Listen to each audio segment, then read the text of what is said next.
Omurundi guli twali wano ne President Kyagulanyi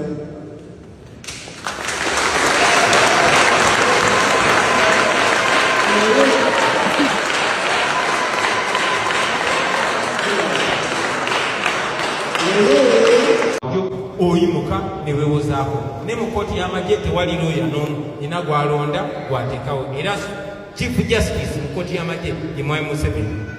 So bw'osangibwa nga weenyigira mu nsonga zonna ezaagala okukyusa eggwanga mu ddembe mu mateeka ng'amateeka bwe googera bakwata ne bakusuula mu ki mu kooti masho. Olunaku lwaleero Eddie Mutwesi ng'ali mu kooti masho naye tebannayisa teeka ebyo baagala diisa. Ne bwe twogerera kati ne muganda waffe Noamutwe bamuwambye tetumanyi gy'ali. Looyo w'amanyi okuba ebusooka gwe bayita mundi obuli bamuwambye tetumanyi gy'ali.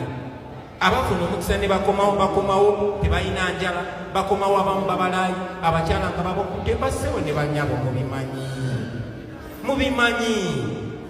Ate mwe ba artist bagamba kubanga mulina eddoboozi ly'amaanyi.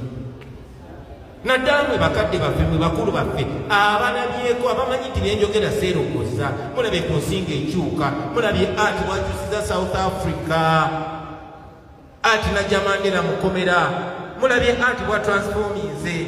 Mwe mwandibadde mu kisingo kimanya si bano abaana abato bakingisa byali tannaba na kuzaalibwa bino bwe byabeererawo. Kafeero yagoleka nga muto. So bwe twogera ku nsonga zino bataata tuzogerako si ku lwaffe ffenna abamu tuli seefu.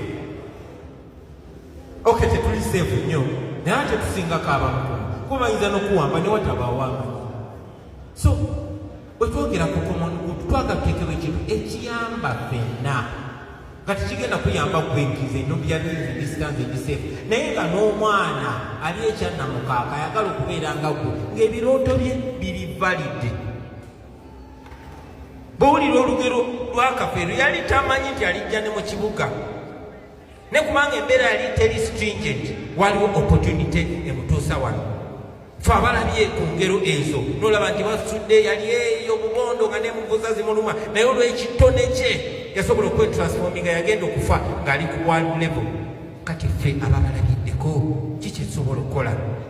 Naddala ffe abatambuddeko mu mawanga ag'enjawulo ba artist tutambudde mu mawanga ag'enjawulo tetusobola kwefuula nti tetumanyi.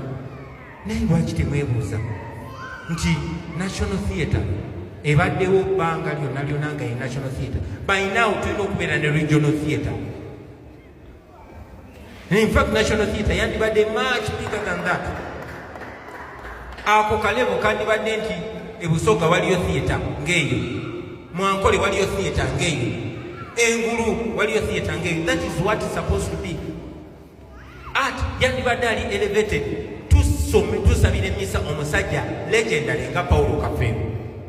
Naye nga bw'ogeddeko mwana tu mu kusaba okw'omwaka oguwedde nawulira n'ensonyi. Twajja wano nga tujjuza ntebe entono nnyo era bwe tubadde tujja nziguddewo endabirwamu zange ne ŋŋamba mikwano gyange abamu kabalabe nti ŋŋenda mu misa oba oliawo n'abalala banajja ne tuweesa Kafeero ekitiibwa. But these people bwe tuba tugambira ddala twagala art, let us celebrate what we have, elevate them. By now Paulo Kafeero yandibadde course namba mu university, nze nasoma music, dance and drama. Weewaawo bamaze ebbanga nnene nga bajooga music, dance and drama bamuyita musiru ddala ddala. Ne ŋŋamba kambasomoze ne ngenda ne nsoma n'amateeka, so ndina looya. Naye nsinga kubeera muyimbi era abasinga mumanyi lwa kitone kyange ekigeza muli ba mugaso nnyo. Naffe ba artist twandibadde tukola bintu ebyo nga tutransforminga n'engeri gye bayigiriza abaana.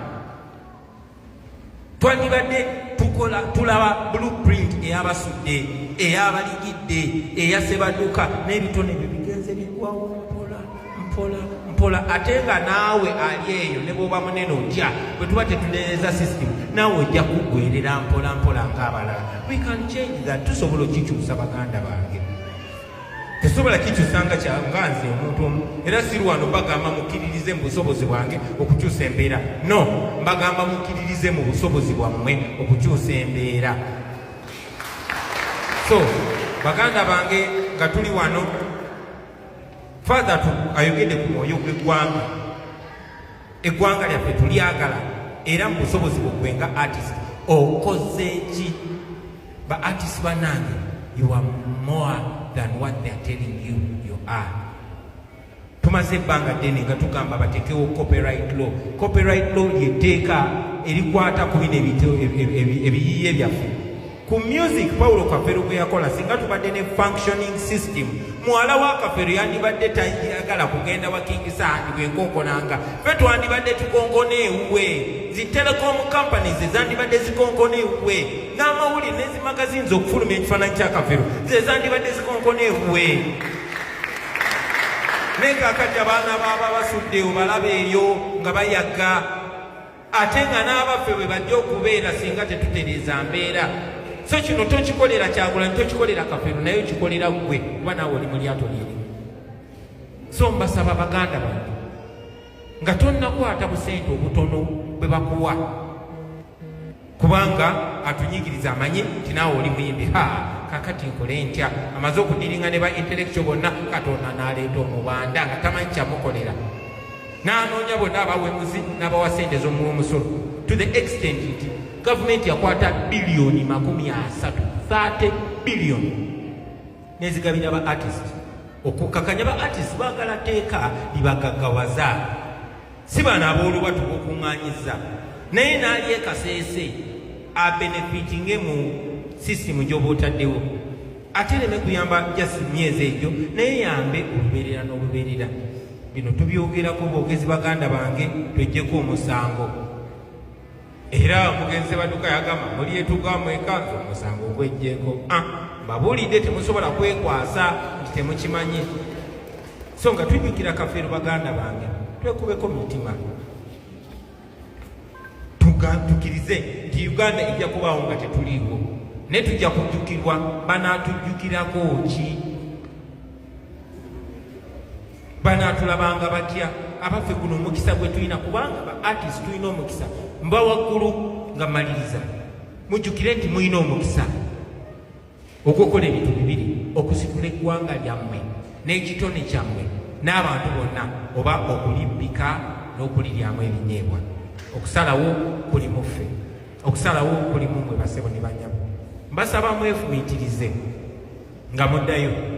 Wayagala ennyo Paulo Kafero, ogambe Kafero yandibadde proud n'endowooza yange ne contribution gye nkoledde eggwanga lyange. Don't be tempted. Tolimbibwa abamu mumanyi okujja nga mutujubisa eyo ndi big 3, big 4, big 10. Twalina Paulo Kafero, twalina Amani Basudde, twalina ne Lord Fred Sebata, babiri batuvaako. Naye bwe tusigaza embeera gy'alimu, tuli proud gy'alina okubeeramu, then tukirowoozeeko basebo ne banyamu. Saagala kwogera ku bibaluma byokka, njagala mbewa kulonga mbawadde essuubi. Bino ebintu bisobola okutereera era bigenda kutereera. Kubanga tewali asobola kukwayo n'agamba bino ebigambo bye tugamba bya bulimba.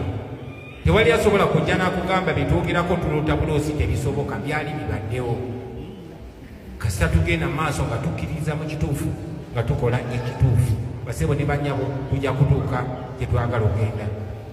Naze n'emikwano gyange Nubiandi ne King Saha ne Mr. Moshi tebafunye mukisa kubabuuzaako, naye nkakasa ebigambo byenjogedde bibakiikiridde. Mba waggulu nga mbategeeza naddala mu abakulembeze abali wano. Yes, tugenda mu kulonda, naye njagala okubasaba nti nga temunakulembeza interests zammwe, musooke mukulembeza obuntubulamu. Kinsanyusiza nnyo kansala abadde wano Mwami Magezi ayanjudde banne ne bagenda okuvuganya nabo. Ekyo nno kyakitiibwa kaseera banne.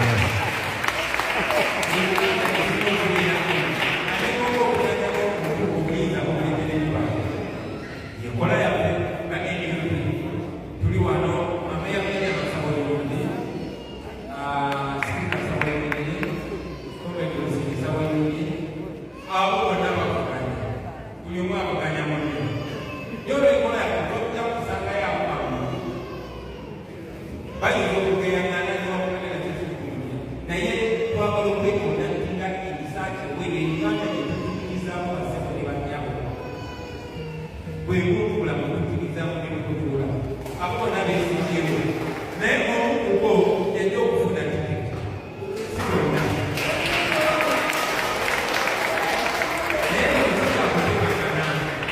era